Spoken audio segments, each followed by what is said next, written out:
December the 11th, 2005. Emergency. Hello, call the fire engines, please. What's wrong? It's on Maylands Avenue. There's been an explosion. I live on Mason's Road, and it's at the houses that I look onto. There's been a huge explosion near Hemel Hempstead in Hertfordshire. It happened at Buncefield oil depot at 6 o'clock this morning. There we were driving along what appeared to be like a normal estate, industrial estate, and then suddenly you go around a corner and you were in a scene of complete devastation, like something out of a science fiction film, with cars overturned, buildings blown in, with all the windows gone. It's exactly a decade since the largest ever explosion in peacetime Europe. Early in the morning on December the 11th, the Buncefield oil depot blast rocked businesses and homes and had a lasting impact on the way companies deal with safety procedures. Miraculously, no one was killed in the blast or the three-day fire which followed, after vapour from thousands of gallons of petrol ignited. Emergency. About 25 minutes ago, we all heard a phenomenal explosion, and there's flames and clouds. There's been a huge explosion. I think it's 3 Cherry Trees Lane, Woodhall Farm, Hemel Hempstead. Huge explosion. I heard an explosion about a quarter of an hour ago. I can hear car alarms going off. I would say it looked like there was some smoke coming over towards the southern side of Harpenden. In this Bob FM News special, we'll hear from the people directly affected, as well as the emergency services whose response to major incidents has been shaped by the disaster. Hertfordshire's Chief Fire Officer Roy Wilshire was Gold Commander on the morning, meaning he oversaw the unprecedented emergency response. As a Chief Fire Officer, you don't get many phone calls in the middle of the night anymore. So when you do get one, you know it's something serious. So I got a call probably about 6:10, a few minutes after the incident itself, and the first words on the other end of the phone was, "Governor, Buncefield's alight." First thing you do is start to make plans based on your initial information. Way back then, if you remember, if we go back to 2005, one of the first things we started to think about was it terrorism? First question, is this terrorism or was this an accident? And quite quickly we were able, through eyewitness accounts, to say that it was an accident, industrial accident, and not terrorism. That was an important message to get out. Well, just as important now, but certainly important back then. We'll hear more from Roy Wilshire and how his team's response shaped emergency planning across the world shortly. Well, it was a fuel vapour explosion equivalent to 30 tonnes of TNT at the depot, which triggered a blast wave heard in surrounding areas and as far away as Holland. You've been telling us what you remember. We was living in Croxley Green in a flat at the time. I was 5 months pregnant. I got woken up from my sleep because it sounded like the door banged and it almost felt like the flat actually shook. I did kind of keep thinking that maybe it had been an earthquake, or in my kind of wild imagination I was thinking maybe aliens had landed and were about to take over. That was Bob FM listener Helena Robinson speaking to us. Neris Adams from Stevenage also heard the blast. Must have been about 6 in the morning, 6:30 or something like that, and I was just awoken with the bed vibrating, the door banging as though someone had shut or slammed the front door of the house, and it just sort of shook me awake. And I thought we'd been burgled. I thought someone had broken in. So I tried waking the other half up, thinking, did you feel that? And he said, I must have been dreaming and heard nothing. It's just incredible, though, to think, well, that's over in Hemel Hempstead. That's still some distance away. Well, I was actually living in Hatfield. It was just absolutely bizarre. And we were going to Watford that day as well, so we took a drive through all the traffic to Watford, and you could see all the smoke and all the chaos going on. It was just absolutely unreal. One of the first firefighters on the scene after the explosion, Kevin O'Neill, has been telling us he knew something was wrong before the emergency call came in. Kevin describes the windows of Hemel Hempstead fire station rattling and a colleague spotting a huge plume of smoke moments after disaster struck. Back in those days we had old metal framed windows, and the blast from the initial explosion rattled the windows before we even heard the blast. So we were kind of made prior aware that something significant had happened. One of my colleagues was in the upper part of the building on the first floor at the time as well, and he actually saw the glow in the sky, which I initially thought was a plane crash. Kevin was driving the first fire engine to arrive.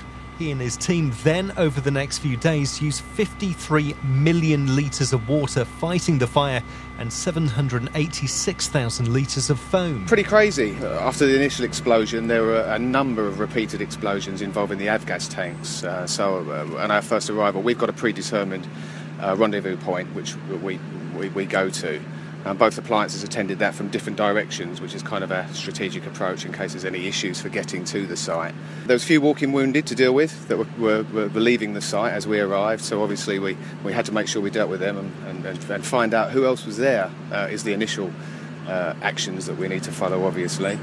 As we've already heard, nobody was killed, possibly due to the fact that this happened so early on a Sunday morning. Here's retired paramedic Gary Sanderson, who looked after some of the walking wounded.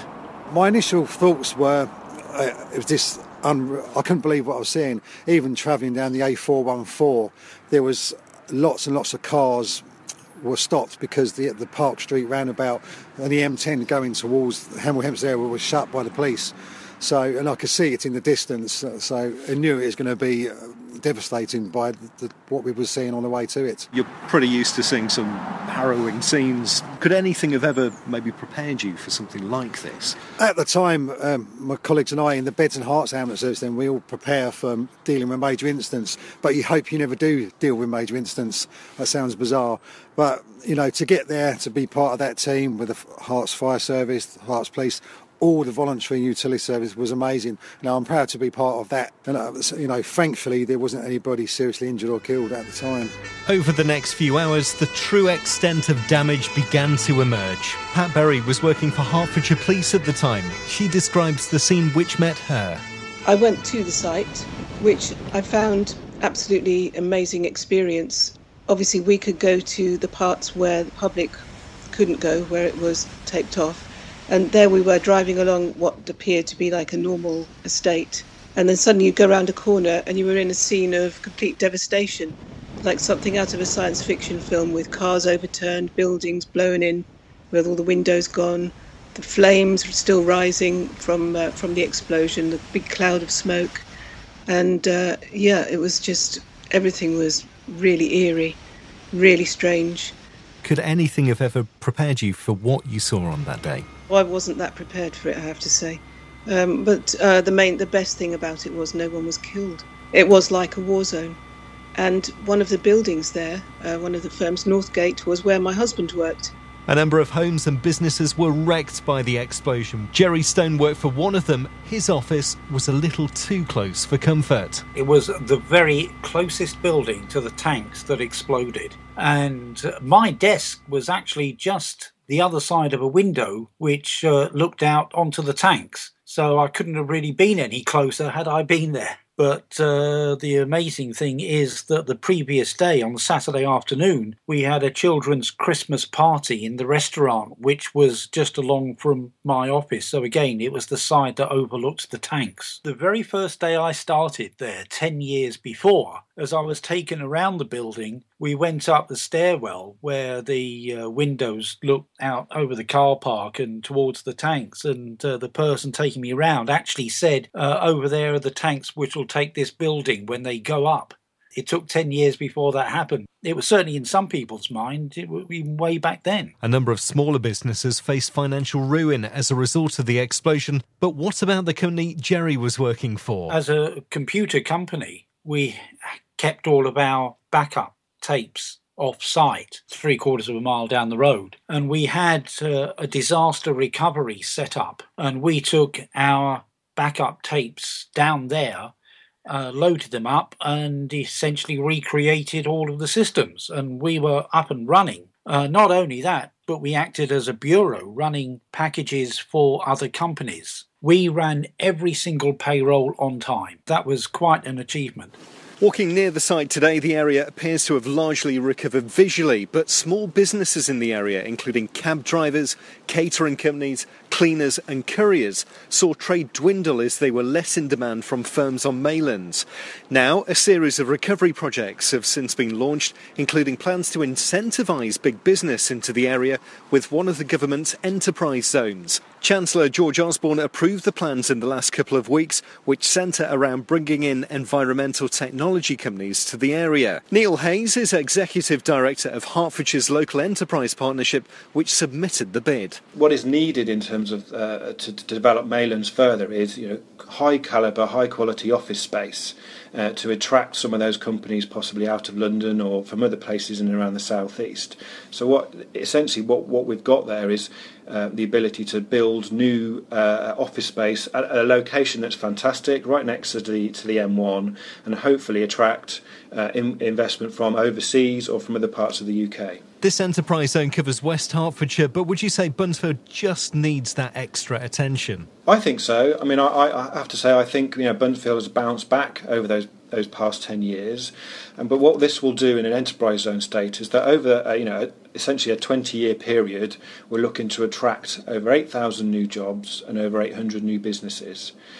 So that's a significant growth of the business population and a significant growth in jobs over a longer period, and actually gives the ability to grow those jobs in sectors that are fit for the future. A number of years on from that day where flames climbed hundreds of feet into the dark sky, blocking out daylight and causing utter devastation, it's clear that some good has come out of the disaster.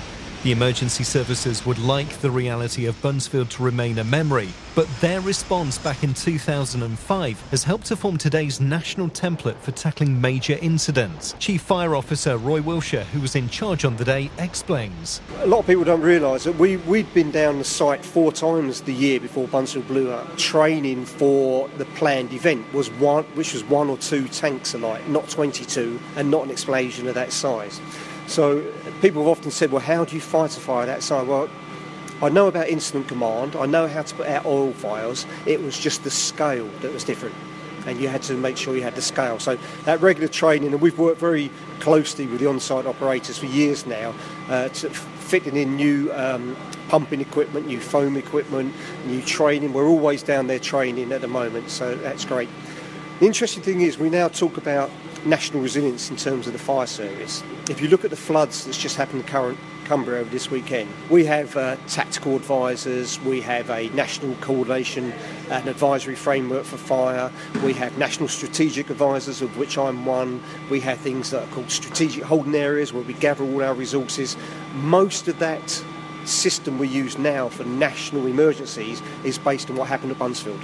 Many people I spoke to for this Bob FM News special have told me they can't believe time has passed so quickly. But with 5 companies since ordered to pay a total of nearly £10 million for their part in the disaster and improved emergency response and safety procedures as a result, it's clear that time has passed for the better. Much has been achieved, including significant economic plans which it's hoped will give this area in Hemel Hempstead the boost that business leaders believe it so richly deserves.